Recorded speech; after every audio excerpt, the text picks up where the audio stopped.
weird because he just kept coming at me with his fists swinging, going, what are you going to do? What are you going to do? And I still had to drive him to the airport. So, hi, welcome to the Jib. This bi-weekly podcast is about the many and varied schemes of the many and varied U.S. law enforcement and intelligence agencies, organizations, and committees, and how they are stupid and funny. Join us on our merry journey through space and time. Hi, I'm Barry, and I've been to Las Vegas 3 times, but never with my consent. Consent's always funny, isn't it? Yeah. So the Hangover movies were based on you?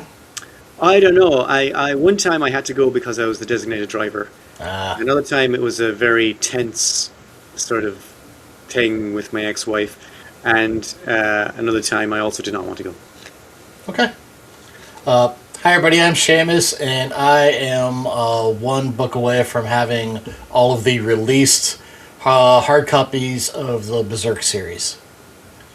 That's true, though. That's not a... So, yeah, see? It's right there. See? Oh, they're beautiful, aren't they? Mm-hmm. It's like the Encyclopedia Britannica. That's Godzilla on the top there, and his head's literally touching the ceiling, so... That's cool. So you won't be able to put them up there when you get the last volume of Berserk? No. Okay. It's Berserk. Berserk, yeah. Yeah. Well, what did I say? I don't know. It just wasn't good. Yes. Are you sure you weren't married yet? I'm not sure. It just wasn't good. Yeah. Okay. Yeah, that's all right. Maybe if I fucking... No, never mind. I'm like, that's disgusting. Okay. But we're not here to discuss my performance in the bedroom. We're here to talk about Iran. And now that I just think of it, having read out the introduction, there really isn't much about the U.S. agencies in this. But we have to get from where we left. We left Iran. Yeah. We left Iran in 1953, with the CIA-sponsored coup, which removed Mossadegh and put the Shah in power. And I'm sure that was the end of Iran's troubles, right? Sure. This will be a two-parter. Iran 2 will be a two-parter. Because I'm stopping this because there's just too much information. And what really convinced me to why I wanted to do this episode is not just that we'd done the first part of Iran 2 years ago now, I think, is it? Mm-hmm, just about. It's because I keep seeing, obviously it's relevant to what's happening now because the US and Israel are at war with Iran, but not just that. Before that, you get expat Iranian diaspora people, or diaspora, however you pronounce it, sharing images of pre-Islamic Iran, and I find that irritating. That's before Iran 1960s. But that's a good example. That's a lady who's already wearing the chador and a bunch of people with their hair out. You see, in Iran, it was a kind of a mixed place. They didn't really care. Iran before Islamic Revolution, Iran after Islamic Revolution, right? You'll see the girls there at the top image are wearing skirts and so on. At the bottom, they are not so much doing that. That's unlike the uncertain provenance of the last one. This photo was a genuine image of college students in Tehran in 1971 when the Shah was in charge, right? And you will notice that you can see their legs and you can see their hair. So there's no doubt about that. But Iranian diaspora people will share these images and say, oh, look what happened to my country, blah, blah, blah, right? But we're going to find out exactly what happened to their country up to the Islamic Revolution and what the Ayatollah meant and so on.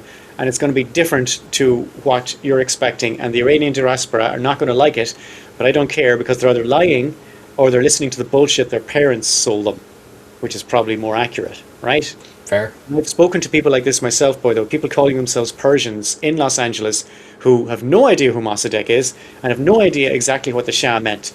But we will find out together. Yeah, we left Mossadegh in jail in 1953 and the Shah in control of the country, where he was placed there. He hungered for it, but he was placed there by the CIA.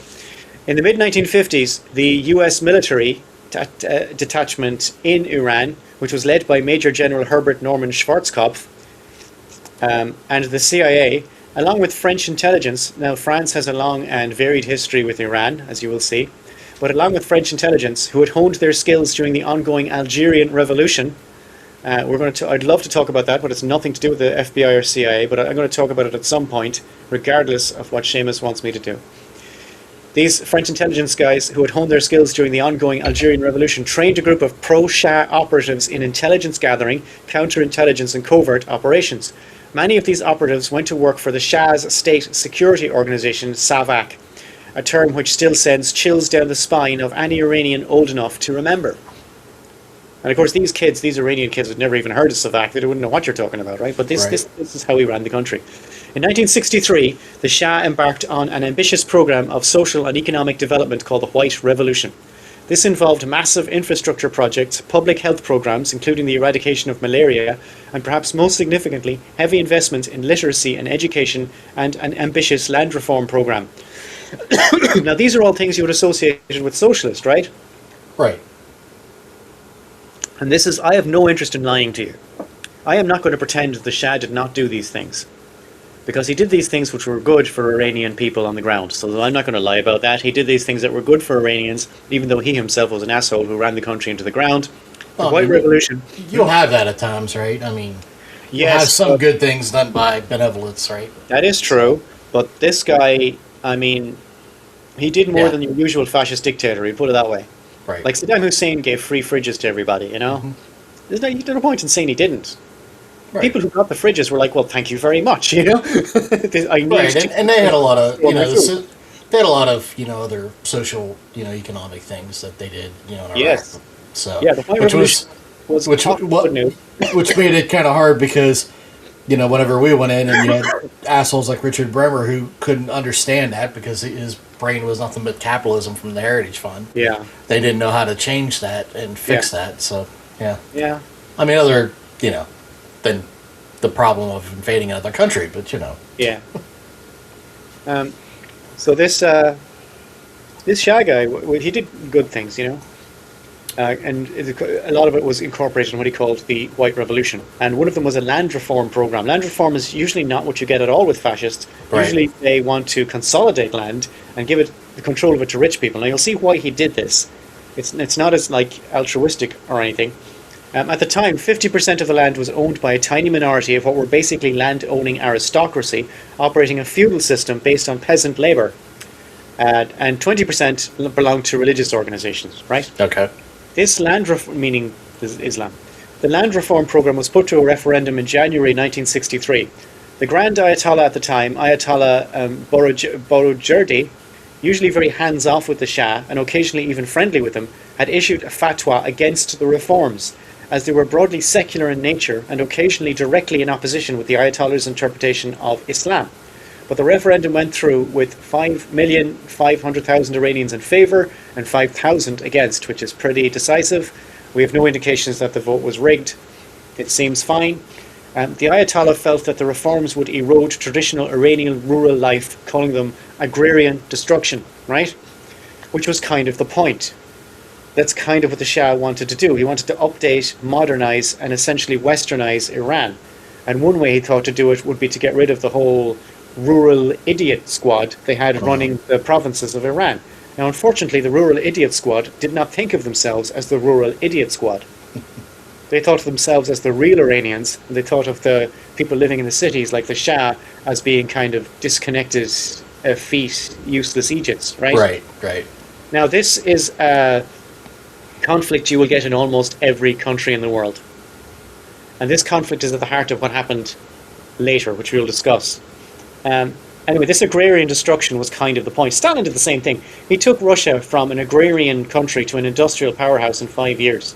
Mm-hmm. But how the Shah did it was with his land reform program and all these programs you would normally associate with socialism or even communism. Ayatollah Borujerdi died in March 1963, and that fatwa died with him, as is the tradition. All the fatwas die when the Ayatollah dies, right? Good news for Salman Rushdie, he can go back to Iran. The Shah began by giving hundreds of thousands of acres of land to tens of thousands of homeless families. The rest of the land was bought from the landlords and sold to the peasants at heavily discounted rates, repayable with long-term government loans. This immediately lifted a huge number of former peasants out of poverty, while also guaranteeing their loyalty to the government and providing financial long-term stability to the Shah, which again might have been the point. Right. We know because we can't read his mind. But this guy was obsessed with loyalty.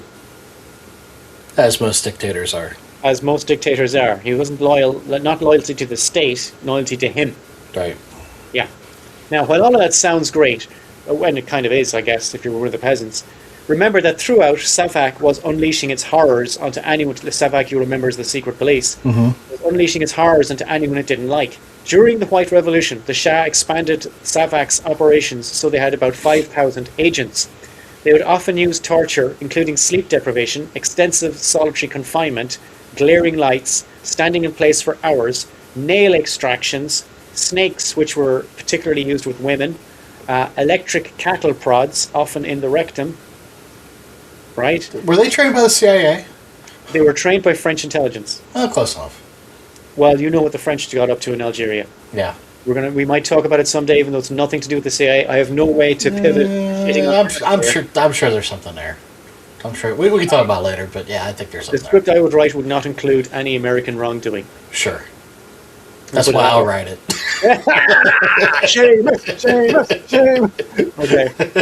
Often in the rectum, to get back onto our more cattle prods in the rectum. Hey, that's the new Guns N' Roses album. Yeah.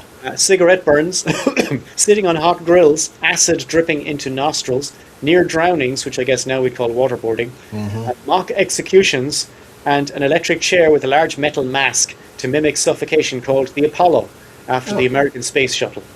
That's nice. Yeah. That was sweet of him. They're six psychopathic, sadistic, raping bastards, right? Savak, and they're basically his personal... But they paid homage to the space program. I mean, come on. That is sweet. Yeah. Yeah. Houston, we have a problem. I can't fucking breathe. And it's in my rectum! No. Yeah, it's in my rectum. Prisoners were also raped and urinated on, right? And I know what I prefer if I have to pick one of those. Some people pay extra for the latter. So, people pay extra, yeah, OnlyFans. The primary means of torture, however, was beating the soles of the feet, which doesn't do much damage, but it causes a lot of pain, which is what if you're a torturer, you want a lot of pain, but no damage. Yeah. I mean, and this thing they did a lot of, and it's an ancient form of torture. It's very popular everywhere, and it's called the bastinado. It's whipping the soles of your feet, which doesn't really do much damage, but hurts like fuck. Yeah, I can only imagine. And you find it hard to walk afterwards. You won't be running away, you know? Mm-hmm. Now, because of this white revolution, there was a massive economic boom and industrial revolution. Iran was experiencing a growth of around 9% a year, which is a lot, kind of too much, right? You want a healthy. If you're in a capitalist country, you want about 3 or 4% growth a year. More than that, and you'll have trouble sustaining it. Right. And then what happens is you get a crash, right? Yep. Anyway, it also brought closer military and economic ties with the United States. Among other things, the Shah had become central to American intelligence and security architecture in the Middle East. Now, the Ayatollah Khomeini, who was the next guy, the Ayatollah Khomeini spoke out against the Shah mainly for this reason, calling him a wretched, miserable man who was selling Iran to America and therefore was a Zionist, right? They basically thought the Shah was a Zionist, Shah Pahlavi. Some agreed with him, including most of the Islamic leaders. Around 100,000 people marched past the Shah's palace chanting, "Death to the dictator, death to the dictator, God save Khomeini." The Ayatollah was arrested for publicly denouncing the Shah, leading to days of riots throughout Iran. This is in 1964, right? Okay. The Ayatollah was arrested for public denouncing the Shah, leading to days of riots throughout Iran. And I have read that sentence before, you are correct. In Tehran, these rioters attacked government buildings, police stations, SAVAK offices, and so on. Khomeini was released early the following year. In 1965, the Ayatollah Khomeini went into exile in Iraq, next door, but stayed well connected to Iran. Mohammad Mossadegh, our old friend Mohammad Mossadegh, if you remember, died in 1967. He was denied a funeral by the government, and his family buried him in his living room. Yeah. So that's kind of sad. Yeah. Now we're going to talk about another pivotal event. This is the 1973 oil crisis. In 1973, the Arab members of OPEC implemented a total oil embargo against all countries that supported Israel at any point during the 1973 Yom Kippur War. Nice. Not relevant at all till today, right? Well, no, but it's kind of nice that they banded together like that. You know, people are saying, "Oh, why don't the Arab countries, help the Palestinians?"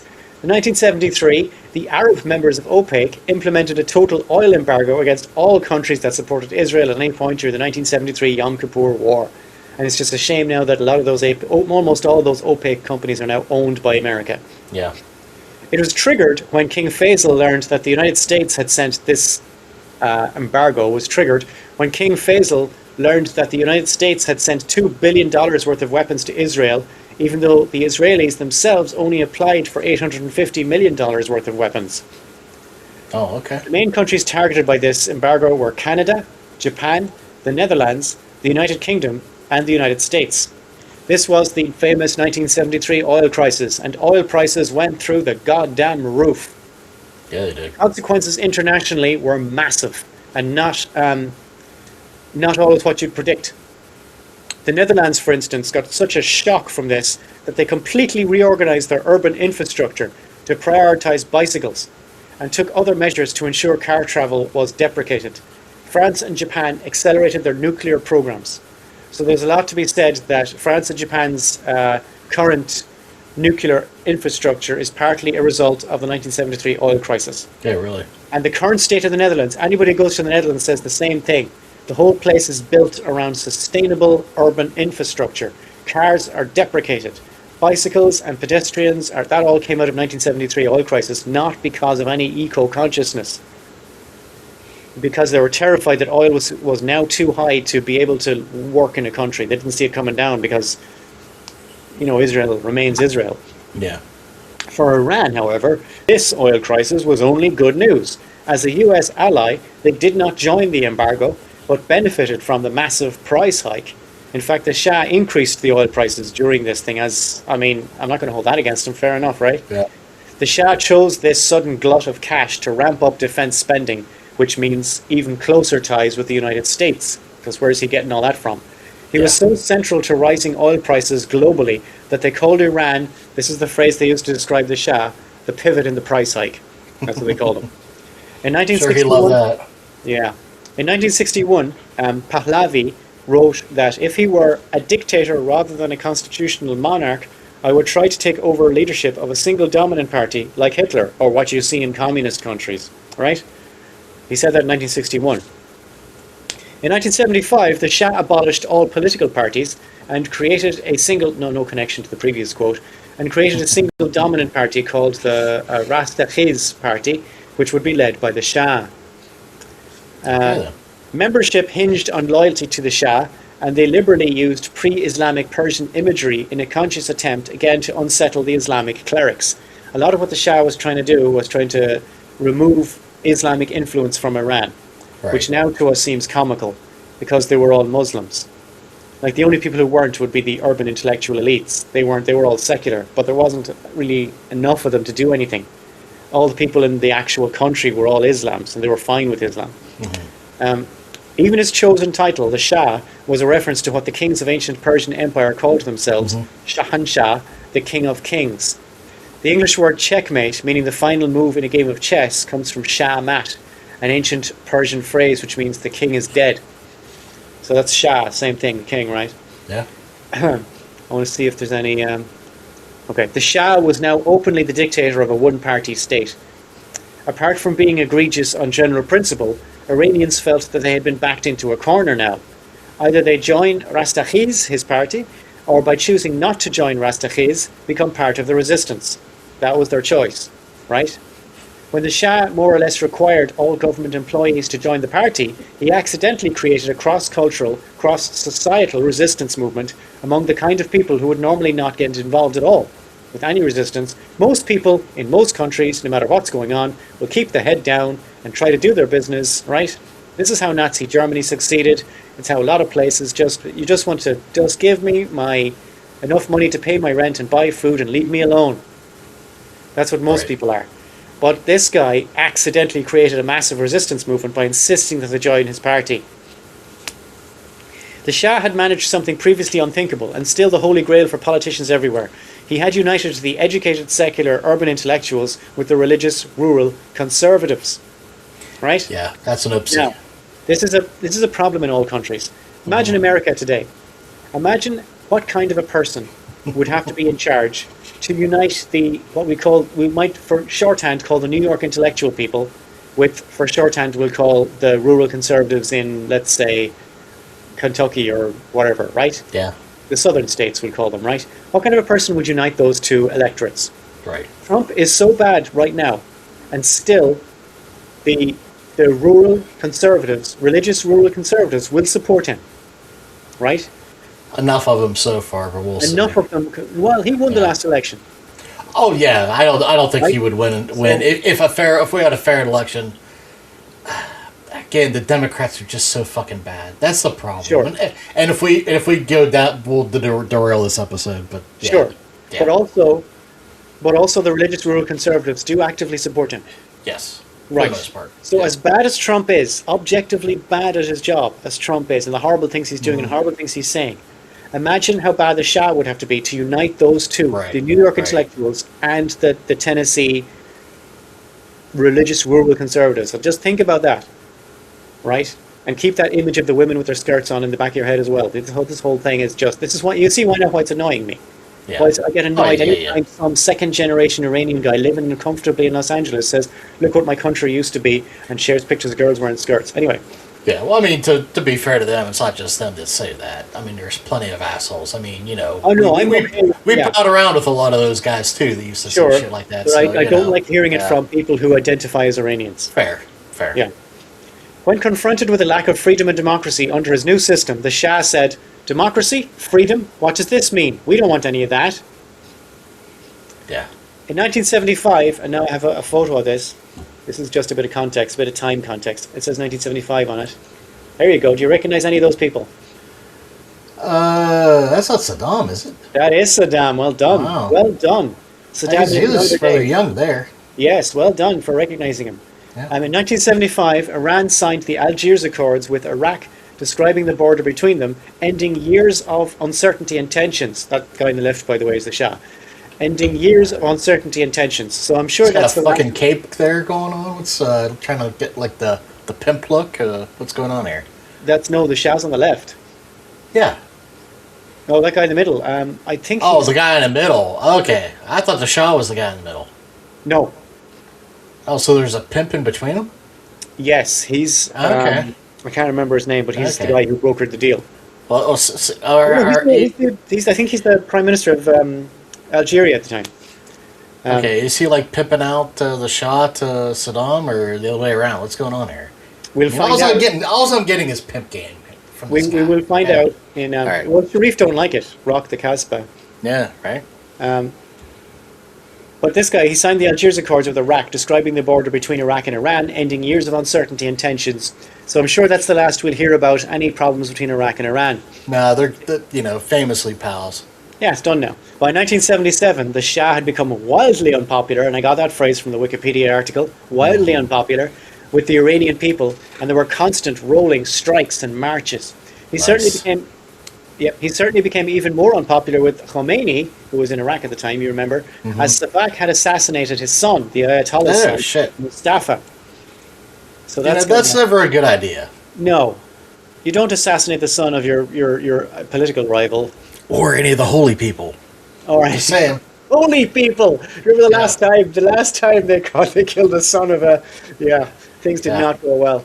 Yeah. Yeah. Now, the brutality of Savak, I've already mentioned, as has the general impression among Muslims that the reforms were designed to disempower Islam as much as it was to help Iranians.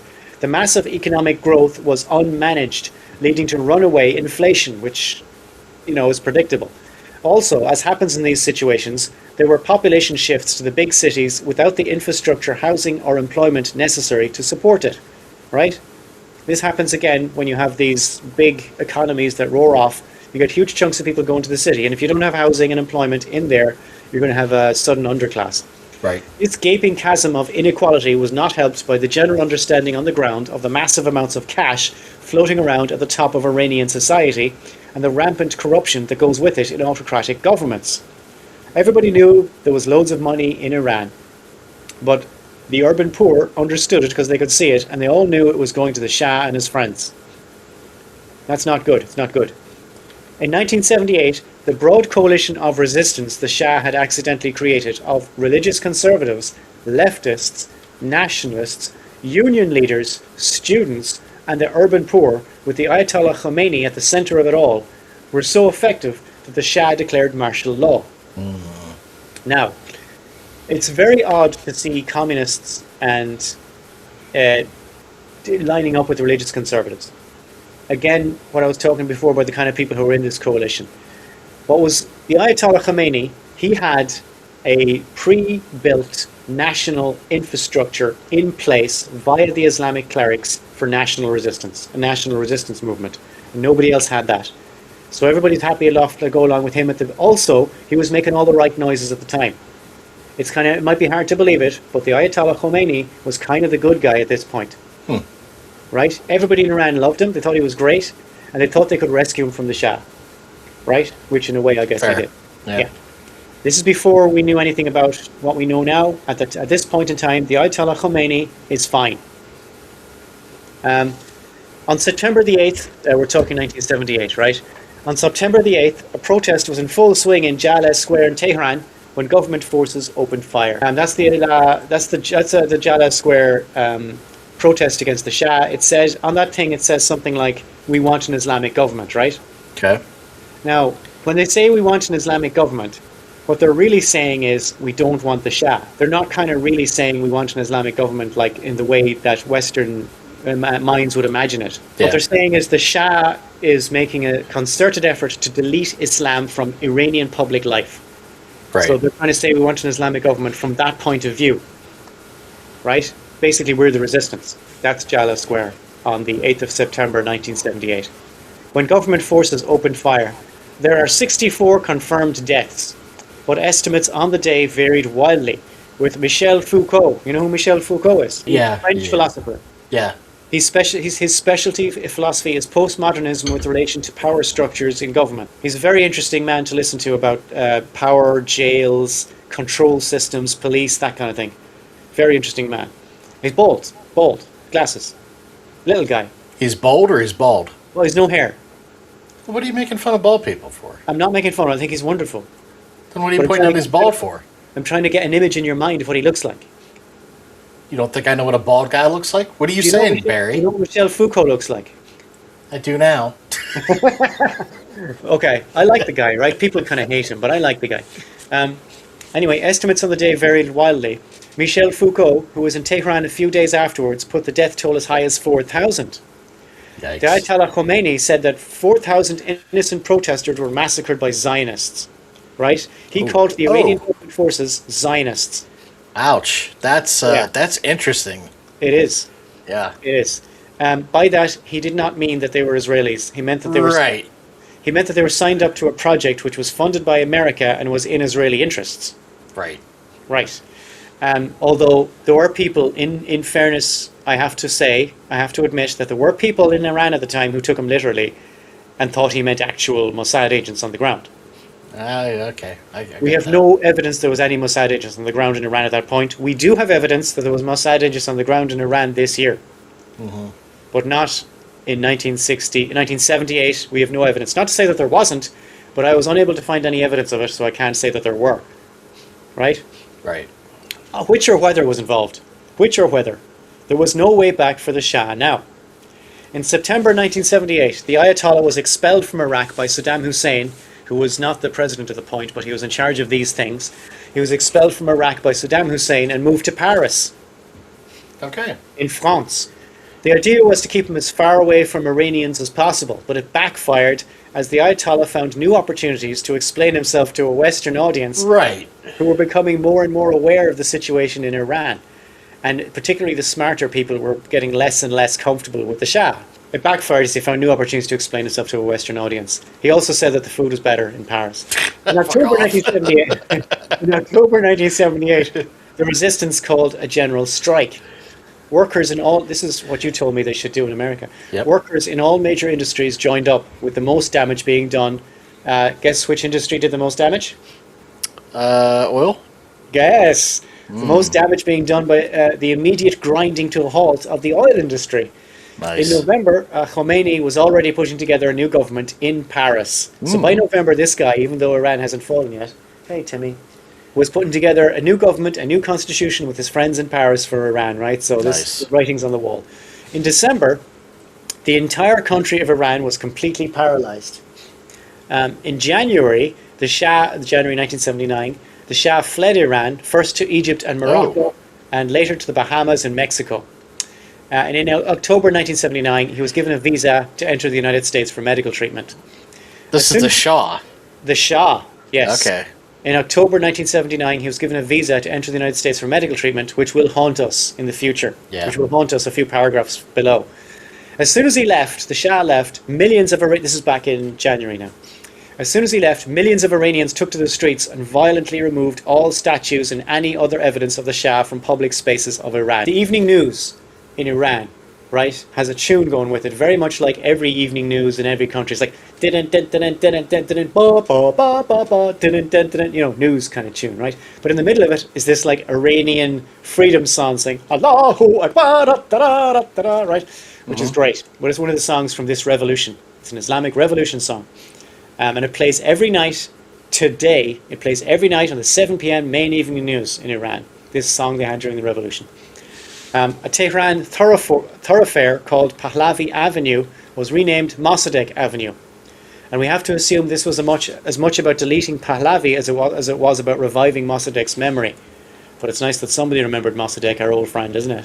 Yeah. The remaining elements of the government, the regular Iranian government, in an effort to save themselves, disbanded Savak. Hey! Oh, that's a step. Yes, released all political prisoners. Hey! And invited the Ayatollah Khomeini to return and form a coalition government. Okay. Hey, I guess, if you like the Ayatollah.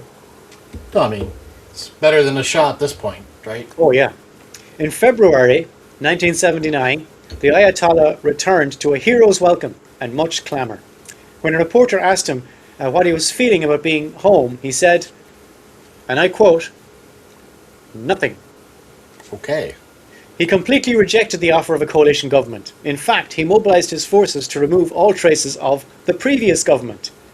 New quote, "I will kick their teeth in," he said. "I will be the one to appoint a new government." Right? So maybe a bit of foreshadowing there. Yeah. But he got his troops basically to get rid of any Shah people. Just go, right? And the Shah's people folded pretty quickly. One of the sites attacked during the Ayatollah's initial attack on Iran was the U.S. Embassy in February 1979. However, when the Ayatollah found out, he ordered the building to be immediately evacuated and assigned revolutionary guards to secure the site. So he valued the American connection. Right. He thought the embassy was important to protect in February 1979. Yeah. Right? In March, he put to a national referendum a simple question. Would you like Iran to be an Islamic republic? Details to be decided later. That's not how he worded it, but that's pretty much, it was a very simple one-sentence question, and it was along those lines. Would you like Iran to be an Islamic republic? Details to be decided later. Now, I have a photo here, and the photo I have is called referendum result. But do you see the yes figure? Yeah. Right. You know, that's the referendum result. The referendum came back with 99% approval. Seamus, what do we say when a 99% approval happens? Something like that. Yes. We say the vote was rigged. That's what we say, right? On this occasion. It's a big On this occasion. This is one of the very few occasions where that doesn't really work. This vote was not rigged. Are we sure? Yes. This was a free and fair election. And it came back with a 99% approval. Now, normally when this happens, it's a fairly reliable indicator that the vote has indeed been rigged. Right? Okay. However, most observers agree that this was not the case. The only irregular element was the occasional lack of concealed voting booths, and they had colour-coded ballots to include illiterate voters. So it means everybody could see, if they wanted to, you could see who other people were voting for, right? Right. But, however, even if this caused some people to vote other than they wanted to, the massive support, confirmed support for the Ayatollah was undeniable across classes, sexes, ethnicities and cultures in Iran. There was more than one culture in Iran. There was no way this referendum was ever going to go any other way. And this 99% approval was probably not very far from how it would have gone if they had concealed voting booths. And this is not my view, this is the majority view of observers at the time and since. Right? While the Ayatollah Khomeini spoke out against the US, he never banned dealings with them. He only banned dealings with two countries. Which countries do you think he banned dealings with? Israel. Yes. Iraq. No, but I like that. They weren't really fighting with Iraq at the point. They were living under the Algiers Accords. He banned any dealings with South Africa. Oh. Okay, those are Yeah. good choices. Yes, for what turned out to be very similar reasons for why he banned dealings with Israel. Okay. What really broke relations between Iran and the US, which were kind of all right up to this point, was the hostage crisis. Yeah. Now you know about this, and I'm sure everybody listening will hear knows about it too. But I'm still going to read out what I wrote about it, so you're just going to have to put up with it, okay? When some Iranians heard that the Shah had been admitted to the US for treatment, as mentioned above, they came to the rather reasonable assumption that the CIA was gearing up for another coup. Right? Now that's a reasonable assumption. Reasonable in the sense that this is what happened before in 1953. If you don't believe us, see the previous 50 See our some episodes. Yeah, well, I think it's episode 20. It's one of our earliest Yeah. episodes. It's Yeah, called, but I mean, just in general, I mean, if anybody Yes. knows the CIA by this point, so correct. right? But the Iranians in particular have a reason to suspect this, and it's called the episode we have about it is called Operation Ajax. Ajax. Yep. And if you want to check out the bit that comes before what I'm talking about here, check out that. It'll run in pretty smoothly with this one because I wrote it like that. In 1953, that was that. So a group of university students took over the US Embassy in Tehran and held 55 staff members hostage. Right? These are just students. Yep. The Ayatollah knew nothing about this at first, and everyone assumed it would be a short-term thing, but the hostages would ultimately remain held in the embassy for 444 days. These students called the US Embassy a den of spies, which again was probably accurate. As we've seen on multiple previous episodes, it is very common for CIA agents to masquerade as State Department staff and use the embassy as a staging area for their plans. This is kind of what they did in Nicaragua, they did it in Chile, they did it in, they go in and pretend like they're diplomatic staff, but they're CIA agents ready to fuck up the country. I mean, Right. they just admitted that in one of the attacks recently. Yeah. That there was CIA, a whole staff of CIA Yes. in one of the embassies that was bombed recently. So Yeah, sometimes they say it openly, yeah, but sometimes they don't. In Tehran at the moment, they did not say it openly. They were all supposed to be diplomatic staff, right? right. But they probably weren't. As we've seen on multiple previous episodes, it's common to do that. Especially damning were some documents discovered in a shredder. They found bunches of these papers, by the way. These documents were discovered in a shredder, because the first thing that of course, any US embassy staff will do when their embassy invaded is take to the shredder, right? Yep. Right? Now, these documents were recollated with the help of some local school children. Nice. So that the students just took these documents to, hey kids, do you want to do a puzzle? Here, sort this out. They did, and the kids put them all together. And now you can read that document fairly easily. And it demonstrated that the CIA had indeed been in contact with some high-level officials in the remaining Iranian government. So it looks like they may indeed have been planning a coup. This was news to the Ayatollah. And it was also, so now the Ayatollah was in a kind of a state. He was kind of put in a position maybe he didn't want to be in, where he was forced against America. We can put us back on again. I just thought that picture there was kind of funny. Jimmy Carter, you will remember Jimmy Carter from a previous episode. Afraid of looking weak and running into a general election year and facing as many attacks from Kennedy Democrats as the Reagan campaign, banned the import of Iranian oil, froze $12 billion of Iranian assets, that's back when $12 billion was a lot of money, and implemented a trade and travel ban. Although this destroyed the US and Iranian markets for each other's products, it didn't affect Iran much at all because they just sold to other markets. And in particular, I think it's easy enough to always find a market for oil. And the Americans did nothing at all. Sometimes they do this, but they didn't on this occasion. They did nothing at all to pressure other countries to also issue an embargo against Iran. So it didn't affect them at all. The students themselves claimed that they only intended to occupy the embassy for a few days to make their point. But when they found the documents demonstrating their theories, and even they weren't sure until they found the documents, the Ayatollah unexpectedly decided to give them his full support, which they also were not expecting. They thought like they'd be in for a few days, and if there was any contact with the Ayatollah at all, it'd be get out of the embassy. Right. Because that's what he said. The last time in February, get out of our embassy, get out of the American embassy, right? But things happened a certain way, and it's almost a twist of fate that the opposite happened on this occasion. So now the students are locked in this building that they don't really want to be in.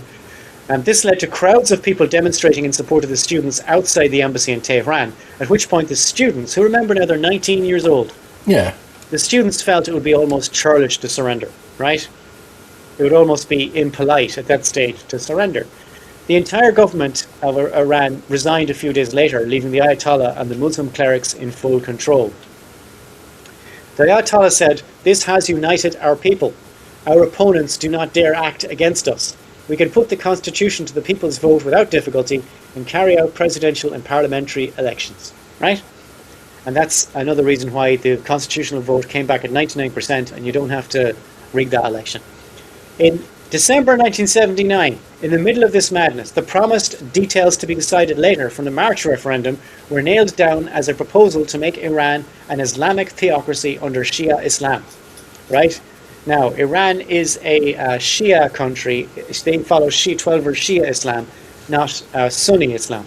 Now, there's a lot of differences between them, but the main one is that under Shia Islam, they have a sort of a top clergy, like ayatollahs who are in charge, right?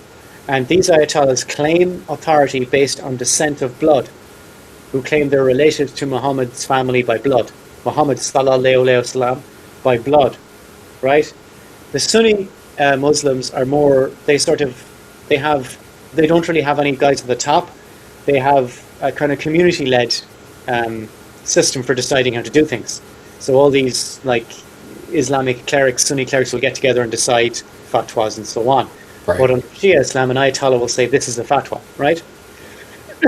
Also, because they're related to Muhammad sallallahu alayhi wasallam by blood, their fatwas are regarded as infallible. Whereas in Sunni Islam, the Sunnis don't have to pay any attention to what any of their clerics say, because they're just clerics. Right. No one cares. Right. So those are two differences, right? But they're still all Islam, and they have the 5 pillars of Islam. And they have Sunnis have 5 prayers a day, Shias have 3 prayers a day, but they all have to pray a day. They all have to do the Hajj at some point. They all do the Zakat. These are all like little differences, but that's the main difference that'll make a difference now to this podcast episode, right? Yeah. The Ayatollah said, "This is Unite Our People. Now we can carry our election." The proposed constitution, based on Shia Islam, also included direct elections for the presidency, a unicameral parliament, and provided that any changes to the constitution would themselves have to go to a referendum. It's not a bad constitution, except that the Ayatollahs are in charge.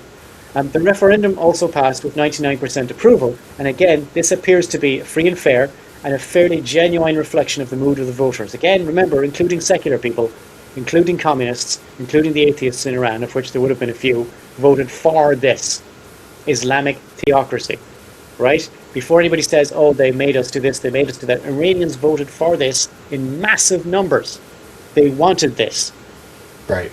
So don't pretend for a second that this was forced on them, or that the Ayatollah, basically, the Ayatollah didn't so much take over the country as the people said, please take over this country, right? That's what happened in Iran, in the real world. Now, did it go to shit later? I will argue in the next episode of our podcast, yes. But for now, this is where we are, right?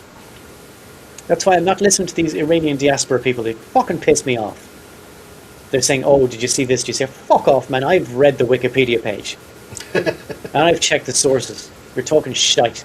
Anyway, this 99% approval, the second, if there was going to be a problem, the second referendum was where you would register it.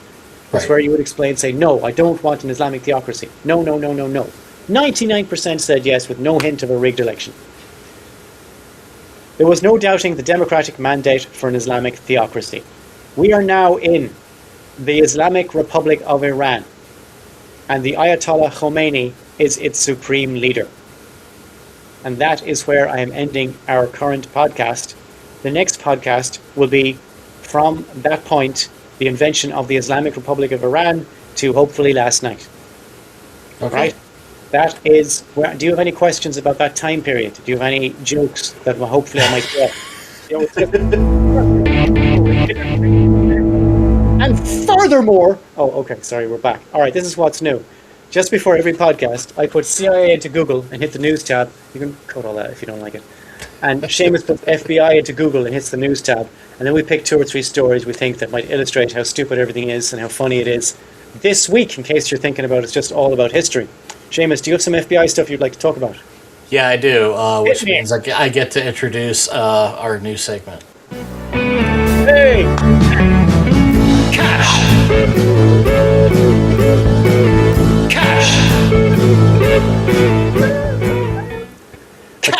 Of course, we get to do this, and probably by the time this episode comes out, he's probably going to be fired. So, what's that? Do you reckon? Yeah. No one as loyal as him is going to be fired, sure. White House officials openly discuss firing Kash Patel as chief threatens to sue reports over excessive drinking.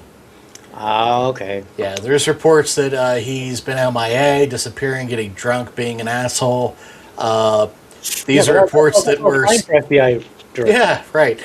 These are reports by... what was his name? Fitzpatrick... Fuck, where's his first name?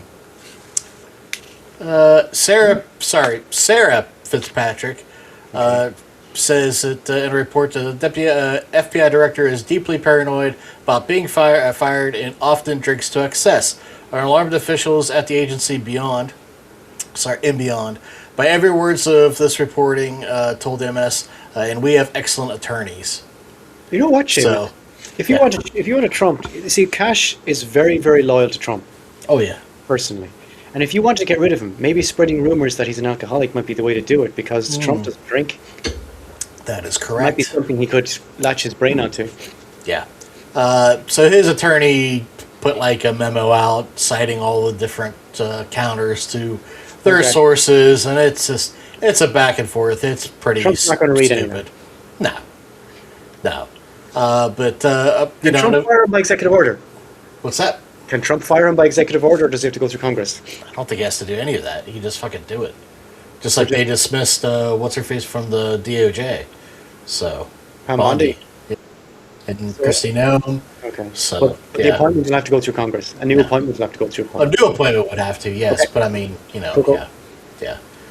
So, yeah, he'll be out. And also, remember, he's not white. So that's easier for Trump to do. So, I'm going to miss this. I'm going to miss the little song, the band. I know. It took how long? And fuck. Yeah, sorry, man. Oh, well. Who's really getting affected by this? We are, Cash. Do.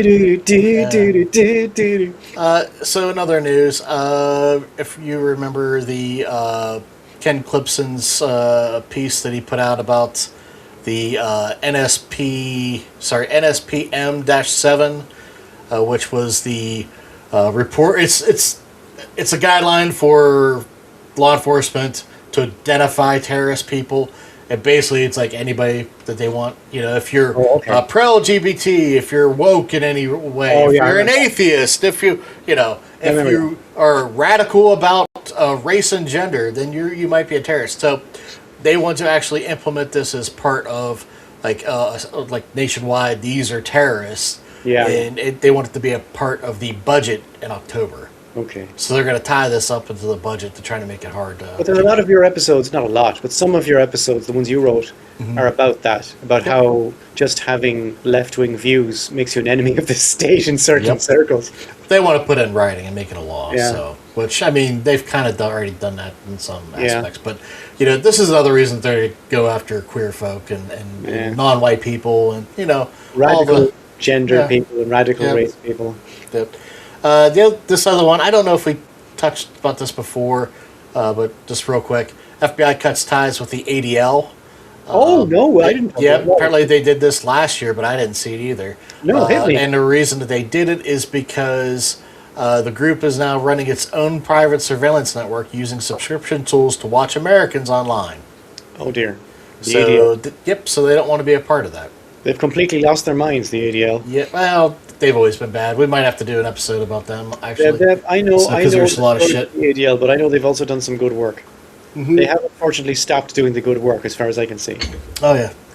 If we ever do the episode that I want to do on them, which anyways, that's a whole... I would say some of the things they've done that are good. I mean, you don't even have to at this point. You know what I mean? I mean, there are some good things that they've done, obviously, but it's a very two-sided organization, and the organization is always here to decide. Yeah, so that's the problem. So yeah, that's fair. Anyway, all you. Oh, we're back. Okay. Tag, you're it. I have to figure out how to zoom out. Oh, here we go. Sorry, I accidentally full screened us there. This headline says in the China Global South Project.com, it says the CIA says Iran sought intelligence support from China. CIA Director John Ratcliffe told a U.S. Senate committee that Iran has sought intelligence sharing support from China and Russia. Right? This is just all about People are saying this Iran situation is reorienting, is changing the center of gravity in geopolitics.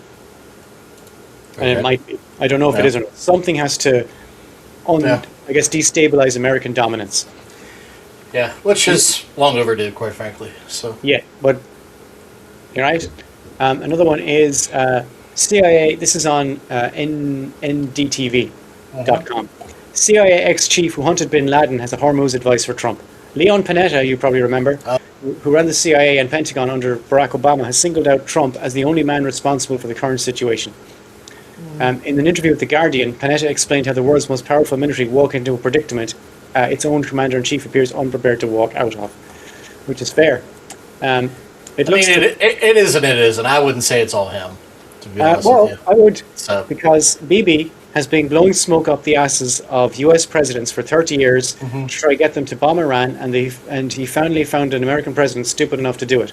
There is no exit strategy where America wins. There is right. no. I mean, let's not pretend that everybody else isn't on board with this in some fashion.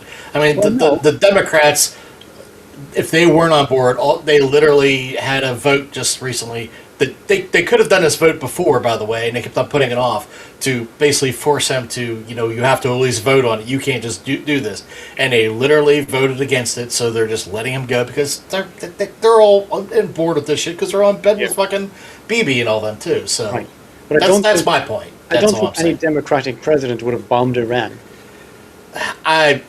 Biden would. Harris would. Harris pretty much said as much in the campaign. I mean, there's no doubt either one of them was. But like, Now, why didn't they bomb you would say whether or not they would have acted this stupidly. I would agree on that. You know what I mean? Would they do it, but maybe not as, you know what I mean? I mean, Pete Hegseth is a fucking maroon, and they've gotten rid of everybody that had any sort of sense in the Pentagon on the, as far as strategy out the door. So Yeah, Colin Yost does a good impression of him on Saturday Night Live. that's all about anything that Colin Yost is good for. So He does a good impression of. yeah, people. that's about it. I'm not here to rag on Colin Yost. I am. Okay. The next one is, who is running Iran? Now, when this website went up, which is about 1 or 2 weeks ago, no one was entirely sure who was in charge of Iran. No one had seen the president. No one knew really much about him or where he was or what he thought or anything. He wasn't talking. His name is Mojtaba Khamenei, and he was kind of missing. And it says here, Khamenei's absence, this is not the same guy as Khomeini, by the way, it's a different family completely, it just sounds like it. Khamenei's absence fuels doubts over Iran's leadership as CIA and Mossad search for clues. And this website thinks that maybe the IRGC is in charge, which they clearly are. But I don't think, I think they will still be taking, because of the constitution, they will still be taking the orders from the supreme leader of Iran, which will have to be a cleric of some kind. Right. We still don't know really who's in charge there. But they're doing a great job, aren't they? The Lego videos are awesome. Yes, no, I mean the military strategy is very intelligent. Oh, and speaking of this whole thing about the cash, I think I might have sent it to you. If not, I'll send it to you. They already, which I'm not sure if it was them, but I think it was, put out another Lego video, and it's all about him being a drunken fool. Oh. So Yeah, the Lego videos are great. Yeah, But I'll also send the it to you. military strategy is solid. They blow up US military targets in GEC countries, right? Or CC countries, sorry. They blow up American military targets and also oil fields in GCC countries. Well, I'm not cool with blowing up any oil fields because that's bad for the environment, but No, but it's intelligent So- military strategy. Yeah. Military strategy. While the Americans and the Israelis are blowing up schools and hospitals in Iran. It's just smart. I understand where you're coming from, but I mean, if you're doing it, it's going to affect the infrastructure and the environment. I'm not cool with that. Sure. So, just saying. Yeah, no, I don't like it either. But as a military strategy, it's intelligent. I'm not saying it's a good idea. I'm saying if your sole thing is military. Why do you hate the Earth? Why do you hate the Earth, Barry? The party I'm a member of in Ireland, they describe themselves as eco-socialists. Yeah. Wait till I send them this video, and they're going to kick you out. Please don't do that. I'm already in trouble with them. That I believe. That's my link. I'm sure you are in trouble with them, but I don't know what for The it. party is People Before Profit. They're called in Ireland. If you want to complain about me, send a message. Don't do that. Don't Help do that. at peoplebeforeprofit.ie. So that's my links, and I believe that is our episode. Yeah, it is. And the And next what next week episode- is, yeah. Yeah, it'll be Iran again, if you're okay with that. You okay with that, Seamus? Yeah, in 2 weeks though, right? We're doing I 2 mean, weeks? 2 weeks, yeah. Yeah. And I can almost guarantee it'll be on time and done properly. I came in early with this one, didn't I? Yeah. By early, I mean late. So, yeah, that's it. That's our episode. I hope to see you all in 2 weeks. And because by the time I get it done, it'll be Christmas. Merry Christmas to everybody. Okay, Bye, bye. guys.